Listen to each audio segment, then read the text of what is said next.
Thomas Jefferson's Second Inaugural Address, March 4th, 1805. Proceeding, fellow citizens, to that qualification which the Constitution requires, I shall ask the indulgence of one moment to express the feelings with which I undertake it.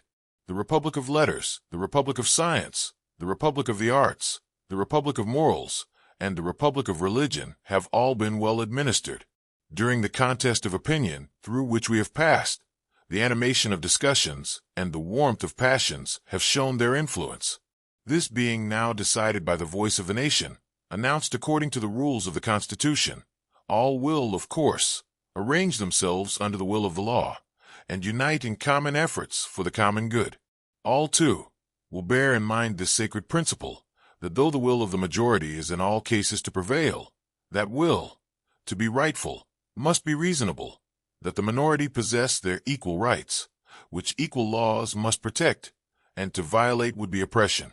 Let us, then, fellow citizens, unite with one heart and one mind.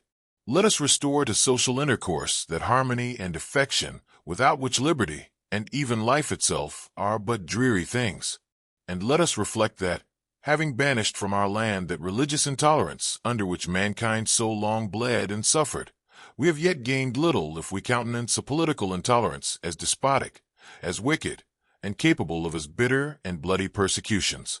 During the throes and convulsions of the ancient world, during the agonizing spasms of infuriated man, seeking through blood and slaughter his long-lost liberty, it was not wonderful that the agitation of the billows should reach even this distant and peaceful shore, that this should be more felt and feared by some and less by others, and should divide opinions as to measures of safety.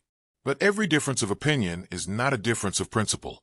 We have called by different names brethren of the same principle. We are all Republicans. We are all Federalists. If there be any among us who would wish to dissolve this union or to change its Republican form, let them stand undisturbed as monuments of the safety with which error of opinion may be tolerated where reason is left free to combat it. And that this is the true spirit of our union, I trust will be proved by the course of its administration. The determination of the majority, fairly expressed through the constitutional organ, must give the law. Every officer of the government may be honestly and sincerely attached to the Constitution, and the love of power may bring with it a zeal for its preservation. In matters of religion, I have considered that its free exercise is placed by the Constitution independent of the powers of the general government.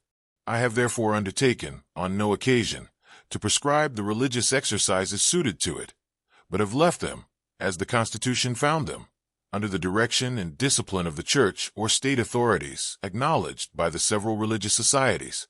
The mild and safe corrective of abuses is reason and free inquiry. These are the natural enemies of error, and of error only. Had not the false religion over the greatest part of the world been protected by civil power, it could not have spread over the earth.